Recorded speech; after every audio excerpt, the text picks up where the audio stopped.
स्वागत है ज्ञान और चमत्कार की कहानियों में। हम आपके लिए एक ऐसी कहानी लेकर आए हैं जो सदियों पुरानी किंवदंतियों से प्रेरित है। ये कहानी है एक बहादुर महिला की, जिसने अपनी बुद्धिमानी और साहस से एक तानाशाह बादशाह को बदल दिया। बहुत समय पहले सुल्तानगढ़ के बादशाह जफर शाह ने अपनी पहली रानी जैनब को बेईमानी करते हुए पकड़ा। रानी ने बादशाह को धोखा दिया था, जिससे बादशाह का दिल इतना टूट गया कि उसने कसम खाई कि अब वह हर रात शादी करेगा और सुबह होने से पहले अपनी रानी को मौत के घाट उतार देगा। राज्य में अब तक 99 लड़कियां इस खौफनाक प्रथा का शिकार बन चुकी थीं। गांव में हर परिवार खौफ में जी रहा था। उसी बीच मंत्री की बेटी फातिमा, जो न केवल बुद्धिमान थी बल्कि एक कुशल कहानीकार भी थी, बादशाह से शादी करने के लिए आगे आती है। फातिमा के पिता दुखी थे, लेकिन फातिमा ने कहा, मैं इस अत्याचार को खत्म करूंगी। शादी की रात फातिमा ने बादशाह से कहा, आप मुझे सुबह मार सकते हैं, लेकिन क्या आप मुझे एक कहानी सुनाने का मौका देंगे? बादशाह ने हैरानी से पूछा, कहानी क्यों? फातिमा मुस्कुराई, अगर मैं कहानियां सुनाऊंगी तो शायद आपका दिल हल्का होगा। बादशाह मान गया। फातिमा ने एक व्यापारी की कहानी सुनानी शुरू की, जिसने अपनी ईमानदारी से सफलता हासिल की थी।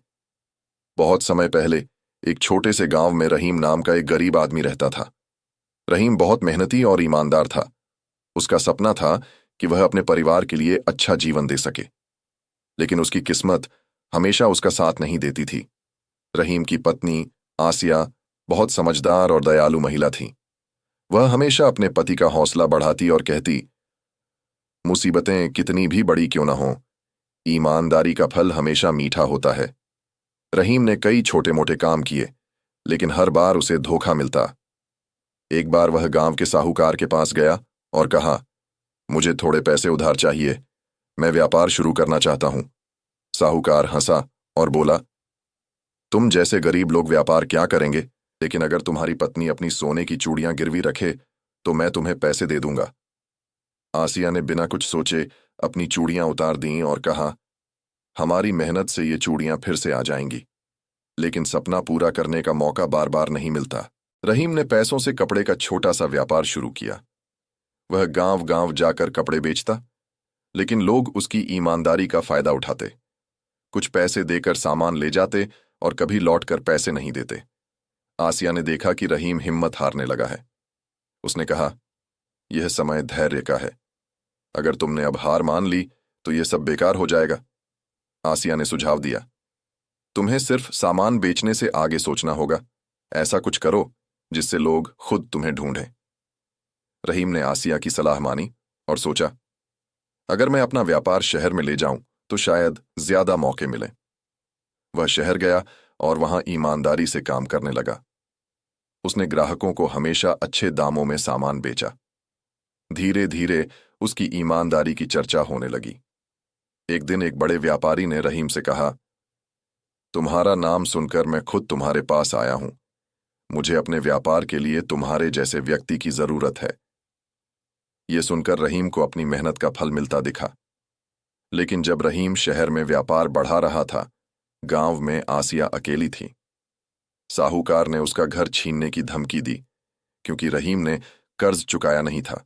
आसिया ने कहा, अगर मेरे पति सफल हो रहे हैं तो यह सब सहना मेरा कर्तव्य है, मैं सब संभाल लूंगी। उसने अपना आखिरी गहना भी साहूकार को दे दिया। कुछ सालों में रहीम एक बड़ा व्यापारी बन गया। जब उसने अपनी सफलता की खबर आसिया को दी और गांव लौटकर देखा तो वह फूट फूट कर रो पड़ा। उसने कहा, तुम्हारे बलिदान और धैर्य के बिना यह सब संभव नहीं था। रहीम ने गांव के सभी गरीबों की मदद की और साहूकार से अपनी जमीन वापस खरीदी। उसने कहा, सच और ईमानदारी से कमाया हुआ धन ही असली संपत्ति है। इतना कहकर फातिमा रुक गई। बादशाह कहानी में इतना खो चुका था कि उसने पूछा, क्या आगे भी कुछ हुआ? फातिमा मुस्कुराई और कहा, आगे की कहानी कल रात सुनाऊंगी। लेकिन सोचिए, अगर एक गरीब आदमी और उसकी पत्नी ईमानदारी और विश्वास के साथ जीत सकते हैं, तो क्या हम जैसे राजा को अपनी प्रजा के साथ ऐसा नहीं करना चाहिए? रात और गहरी हो चुकी थी। चांदनी महल की खिड़कियों से झांक रही थी। बादशाह जफर शाह, जो अब तक कहानी में खोया हुआ था, बोला, फातिमा, इस व्यापारी और उसकी पत्नी की कहानी ने मेरे दिल को छू लिया, लेकिन क्या उनकी खुशहाल जिंदगी हमेशा बनी रही? फातिमा ने सिर झुकाकर कहा, हर कहानी का अंत हमेशा वैसा नहीं होता जैसा हम चाहते हैं, पर सच्चाई हमेशा कायम रहती है। वह कहानी इतनी रोचक थी कि जब सुबह हुई तो बादशाह ने कहा, कहानी पूरी नहीं हुई, इसे कल रात पूरा करना। फातिमा ने सोचा, मेरी योजना काम कर रही है। दूसरी रात फातिमा ने कहानी सुनानी शुरू की। रहीम और आसिया ने अपने संघर्षों और बलिदानों से जो सफलता पाई थी, वह केवल धन की नहीं, बल्कि सम्मान और ईमानदारी की जीत थी। रहीम अब शहर और गांव में एक मशहूर व्यापारी बन चुका था। लोग उसे उसकी सच्चाई और ईमानदारी के लिए जानते थे, लेकिन जैसे जैसे रहीम का व्यापार बढ़ा, उसे और बड़े व्यापारी रास्ते में बाधा डालने लगे। एक दिन एक जलन करने वाले व्यापारी ने रहीम पर झूठा आरोप लगाया कि वह घटिया सामान बेचता है। शहर के कुछ लोग रहीम पर विश्वास नहीं कर पाए और उससे किनारा करने लगे। रहीम ने जब यह देखा कि उसका नाम बदनाम हो रहा है, तो वह टूट गया। उसने आसिया से कहा, मैंने सब कुछ ईमानदारी से किया, फिर भी मुझे झूठे आरोपों का सामना करना पड़ रहा है। अब क्या करें? आसिया ने कहा, सच कभी छुपता नहीं। अगर तुम सही हो तो तुम्हारी ईमानदारी तुम्हारा सबसे बड़ा हथियार है। बस धैर्य रखो। आसिया ने लोगों को इकट्ठा किया और उन्हें रहीम के पुराने ग्राहकों से गवाही देने को कहा। एक एक करके लोगों ने बताया कि कैसे रहीम ने हमेशा सच्चाई और ईमानदारी से व्यापार किया। सच्चाई सामने आई और रहीम का नाम फिर से सम्मानित हुआ। झूठा व्यापारी अपने ही जाल में फंस गया और उसे शहर से निकाल दिया गया। रहीम ने कहा, आज मैं समझ गया हूं कि असली सफलता केवल धन कमाने में नहीं, बल्कि अपने अच्छे कर्मों से लोगों का दिल जीतने में है। ये मेरी मेहनत से ज्यादा आसिया के बलिदानों और विश्वास का फल है। उसने अपने व्यापार का एक हिस्सा गरीबों की मदद के लिए समर्पित कर दिया और कहा, यह सब उसी ईमानदारी का फल है जिसे मैंने कभी नहीं छोड़ा। इतना कहकर फातिमा ने बादशाह की ओर देखा और कहा, यह कहानी हमें सिखाती है कि सच्चाई और ईमानदारी के रास्ते पर चलना आसान नहीं है, लेकिन अंत में वही लोग जीतते हैं जो अपने रिश्तों, कर्तव्यों और सच्चाई के प्रति वफादार रहते हैं। फातिमा धीरे धीरे बादशाह से उसकी पहली रानी के बारे में पूछने लगी। उसने कहा, आपकी तकलीफ का कारण क्या है? बादशाह ने अपनी पहली रानी जैनब की बेवफाई की कहानी सुनाई। उसने बताया कि जैनब ने एक नौकर के साथ धोखा किया था। फातिमा ने कहा, हर औरत जैनब जैसी नहीं होती। क्या आपने कभी सोचा कि आपकी बाकी रानियां निर्दोष थीं? यह सुनकर बादशाह सोच में पड़ गया। बादशाह के मंत्री, जो फातिमा के पिता थे, भी चुपके से अपनी बेटी की मदद कर रहे थे। उन्होंने फातिमा को महल के रहस्यों के बारे में बताया। इस बीच फातिमा ने एक और कहानी सुनाई, एक ऐसे राजा की जिसने अपनी प्रजा के साथ न्याय किया और इतिहास में अमर हो गया। महल में कुछ दरबारियों को फातिमा की चालाकी का शक हो गया।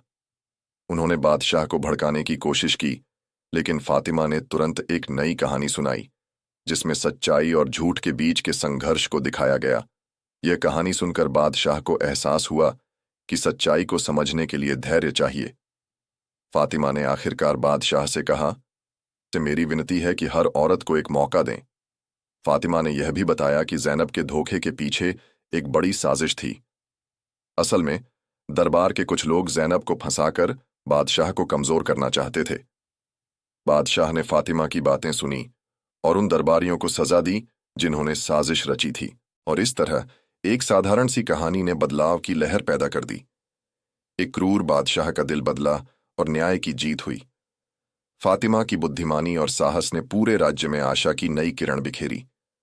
उनकी कहानियां हमें यह सिखाती हैं कि सच्चाई और करुणा से अंधेरे से भी उजाला लाया जा सकता है। तो आपको यह अनोखी कहानी कैसी लगी? फातिमा की यह यात्रा हमें सिखाती है कि चाहे परिस्थितियां कितनी भी कठिन क्यों ना हो, बुद्धिमानी और ईमानदारी हमेशा विजयी होती हैं। अगर आपको यह कहानी पसंद आई हो, चैनल को लाइक, शेयर और सब्सक्राइब करना ना भूलें। और हाँ, कमेंट में बताइए कि फातिमा की इस कहानी का कौन सा हिस्सा आपको सबसे ज्यादा प्रेरित कर गया।